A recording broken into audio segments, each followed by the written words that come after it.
First half అయితే literally too much అనిపించింది, too much of boring అనిపించింది. బోరింగ్ సీక్వెన్సెస్ రాసుకున్నారు, ఆ సీన్స్ కానీ స్క్రీన్ ప్లే కానీ చాలా అంటే చాలా బోరింగ్ అనిపించింది నాకైతే. When it comes to second half ఒక పీక్ లెవెల్ కి తీసుకుపోయింది ఒకటేసారి సినిమాని.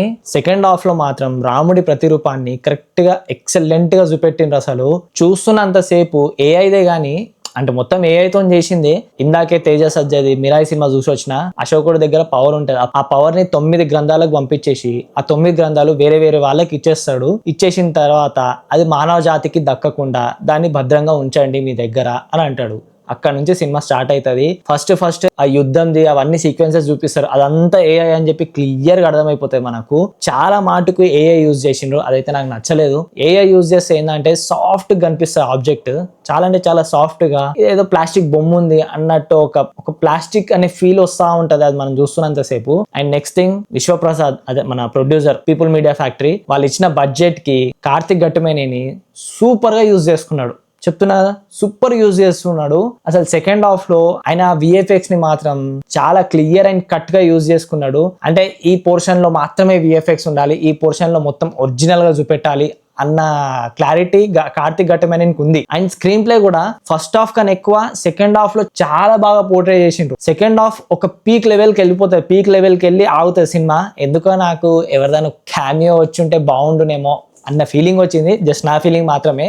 బట్ ఇవేందో ఎండ్ అయిన విధానం చాలా బాగుంది. అట్లానే నేను రాముడిని చూపిస్తారంటే లైక్ మొత్తానికే చూపిస్తారేమో అనుకున్నా, ఇంత షాడోస్ లో అట్లా చూపెట్టింది, కానీ ఒక హీరో ఆ క్యారెక్టర్ ప్లే చేసిన అన్నట్టు మాత్రం ఎక్కడ చూపించలేదు. So songs and BGM are too good. ఆ రుధిరం అనే సాంగ్ ఉంది కదా, అది మాత్రం రాముడు వచ్చినప్పుడు ఆ సీక్వెన్సెస్ లో ఉంటది, రాముడు ఎంట్రీ అప్పుడు ఉంటది, ఖాళీ ర్యాంప్ ఉండే ఆ టైంలో మాత్రం.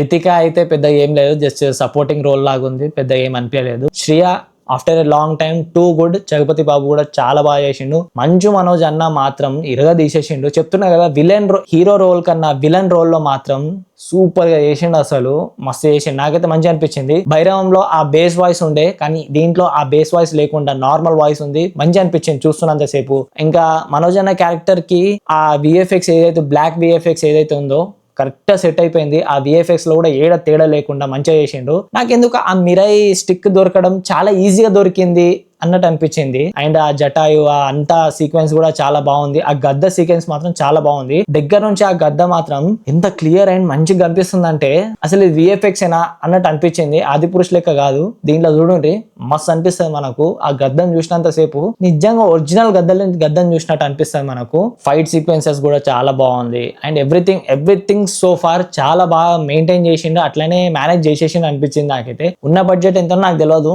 50-70 crores అని అంటున్నారు, మేము నాకైతే అంత ఐడియా లేదు. ఉన్న బడ్జెట్ లో ఇంత మంచి అవుట్పుట్ తీసుకురావడం, and that to people media factory వాళ్ళు అంతను పెట్టి తీయడం, and that to Karthik Ghattamaneni దాన్ని నిలబెట్టుకోవడం, అంత బాగానే చేసిండు. అంత పెద్ద స్కోప్ ఉన్న డైరెక్టర్ కాదు. సెకండ్ థింగ్ ఏంటంటే, ఈ ప్రాజెక్ట్ తీసుకున్న వెంటనే ఇంత బాగా ఎట్లా చేసిండ్రా వీడు అన్న డౌట్ వస్తుంది మనకు సినిమా చూసిన వెంబట్నే. నాకైతే అంతే అనిపించింది. తేజ అయితే సూపర్ మస్తు చేసిండు, చాలా అంటే చాలా ఇంప్రూవ్మెంట్ కనిపించింది తేజ యాక్టింగ్ లో కానీ, and the moments and the fights అన్నిట్లో చాలా బాగా చేసిండు. అండ్ వైబ్ ఉంది బేబీ ఆ సాంగ్ ఉంది కదా, ఆ వైబ్ సాంగ్ కూడా ఎక్కడ ఉండదు మనకు, ఫస్ట్ లో ఉండదు, లాస్ట్ లో కూడా ఉండదు. అలాంటి ఏం పెట్టి కూడా ఖరాబ్ చేయలేరు. అట్లానే 2 hours 35 minutes అయితే నాకు కొంచెం లాగ్ అనిపించింది ఫస్ట్ లో, ఎందుకంటే సెకండ్ హాఫ్ మొత్తం స్టోరీలోకి వెళ్ళిపోతుంది. ఫస్ట్ హాఫ్ లోనే ఇంతగానం లాగ్ పెట్టేసిండ్రు ఎట్లా అన్నట్టు అనిపించింది నాకు. 2 hours 35 బదులు 2 hours 15 2 hours 10 minutes కి చేసి ఉంటే సినిమా ఏడికో వెళ్ళిపోయేది. ఇప్పుడు కూడా ఏడికో వెళ్ళిపోతుంది, బట్ నేను చెప్తున్నా, నాకు అనిపించింది నేను చెప్తున్నా అంతే.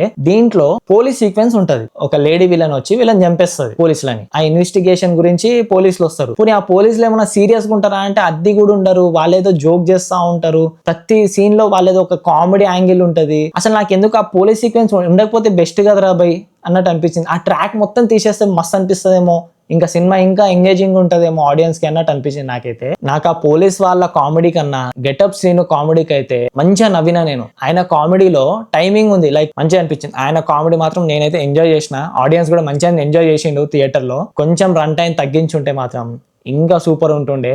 అంతే, సినిమా మాత్రం సూపర్ ఉంది.